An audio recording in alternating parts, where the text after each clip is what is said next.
Running will damage your knees. ഇത് ഞാൻ മാത്രമല്ല പലരും പറയുന്നത് നിങ്ങൾ കേട്ടാണ്. ഇതിന്റെ സത്യാവസ്ഥ എന്താണെന്ന് നോക്കിയിട്ട് വരാം.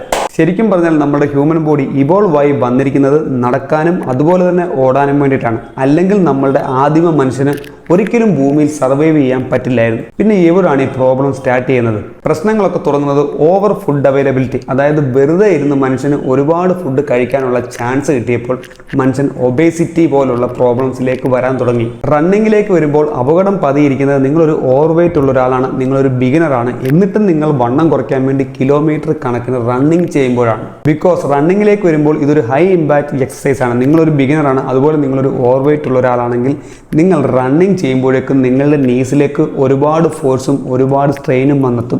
അത്രയും ഫോഴ്സും സ്ട്രെയിനും നിങ്ങളുടെ നീക്ക് താങ്ങാനുള്ള കെൽപ്പില്ല if you are a beginner or overweight person. ഇങ്ങനെ നിങ്ങൾ റെഗുലറായിട്ട് ഹൈ ഇമ്പാക്റ്റ് ഉള്ള എക്സസൈസ് ചെയ്തുകൊണ്ടിരിക്കുകയാണെങ്കിൽ നിങ്ങളുടെ നീക്ക് ഡാമേജ് ഉണ്ടാകാനുള്ള സാധ്യതയുണ്ട്, ഇഞ്ചുറീസ് ഉണ്ടാകാനുള്ള സാധ്യതയുണ്ട്. സോ ഇതിനൊരു പോംവഴി ഇല്ല എന്നല്ലേ. നിങ്ങളൊരു ബിഗിനറും ഓവർ വെയിറ്റ് പേഴ്സണും ആണെങ്കിൽ ഒരിക്കലും ഹൈ ഇമ്പാക്ട് എക്സസൈസ് ചൂസ് ചെയ്യാതെ ലോ ഇമ്പാക്റ്റ് ആയ സൈക്ലിംഗ്, വാക്കിംഗ്, അതുപോലെ എലിപ്റ്റിക്കൽ ട്രെയിനർ നിങ്ങൾക്ക് ചൂസ് ചെയ്യാൻ പറ്റും. ഇത് നിങ്ങളുടെ മുട്ടുകൾക്ക് ഇഞ്ചുറി ഉണ്ടാക്കാതെ തന്നെ ഫാറ്റ് ലോസിന് നിങ്ങളെ ഹെൽപ്പ് ചെയ്യും. ഇനി നിങ്ങൾ ബിഗിനറാണ്, നിങ്ങളുടെ വെയിറ്റ് നോർമലാണ്, നിങ്ങൾക്ക് റൺ ചെയ്യാൻ ആഗ്രഹം ഉണ്ടെങ്കിൽ നിങ്ങൾക്ക് ആഴ്ചയിൽ 2-3 ദിവസം യു ക്യാൻ ട്രൈ.